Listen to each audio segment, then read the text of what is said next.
ویلنټاین ډے د دې څه مطلب دی؟ د دې مطلب هم دقه دی، کنجر خلک، زناکار خلک، فاسقان فاجران خلک، نوجوانان الکان او چینکۍ، هغوی به یو بل ته خپل محبت اظهار کوي، یو بل ته به دا وایي چې زه ستا سره محبت کوم، آی لو یو، زه ستا سره محبت کوم.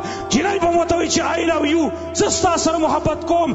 کارت په ذریعه باندې په هوټلو کې، په سیل صفا په ځایونو کې هغوی به یو بل له ګفټونه ورکوي، هغوی سره به د خپل محبت اظهار کوي. هلته دا خو زما رسول ویلي و، مایلاتن ممیلاتن. ویلنټاین ډے حقیقت څه شی دی زما وروڼو؟ د ویلنټاین ډے حقیقت وپېژنئ. دا د کفارو یو دسیسه یو سازش دی. حق شان ته به دا خلک رالګي، په دې ورځ باندې به کنجرتوب زناکاري کوي، یو بل ته به د خپل محبت اظهار کوي. زما د الله کتاب هغه به پامال کېږي، زما د رسول سنت به پامال کېږي، زما سپینګیري مور، سپینګیره مور، سپینګیره پلار او سپین سري مور، د هغوی به عزت تار تار کېدلی شي. زما د عزتمند ورور عزت په تار تار کېدلی شي، زما د عزتمند خاندان عزت په تار تار کېدلی شي. هغه سپین سري مور، هغه سپینګیره پلار، هغې چې ټول عمر دله تربیت کړی و، زما نوجوان نسل به نن رالګي، جنۍ به رالګي، د خپل سپین سري مور، د خپل سپینګیري پلار، د عزتمند وروڼو د هغې عزت به رالي. د یو نوجوان زناکار د هغه په خپو کې به غږلي، او یو زناکار زوی هغه به رالګي، او د خپل مور او پلار، د خپل وروڼو د هغې عزت به رالي، او د خپل یوې زناکارې محبوبې په خپو کې به یې ږدي. حیا چېرته لاړه زما وروڼو؟ عزت چېرته لاړ زما وروڼو؟ قرآن چېرته لاړه؟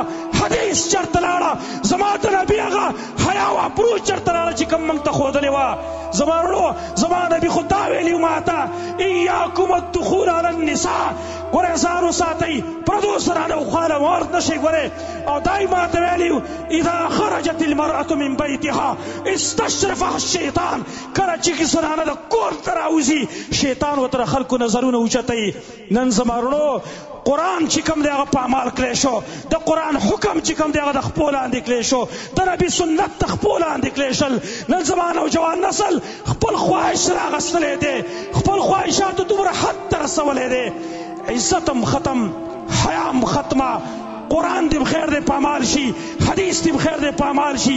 عزت زما د ورور او زما د مور او پلار هغه دې بخیر دی د خاورو سره خاورې شي. لیکن چې زما د یو چند منټو خواهش او شوق زما قرتې پوره شي. ویلنټاین ډے مقصد هم دقه دی. ډېره پاره خلک نن ویلنټاین ډے مناوي. ځینې نوجوانانو ته حیران یم، په فیسبوک باندې، په واټساپ باندې، په میسنجرو باندې تاسو پردو زنانو ته، پردو جنکو ته تاسو هغوی ته ګفټونه لیکئ، د محبت اظهار د هغوی سره کوئ.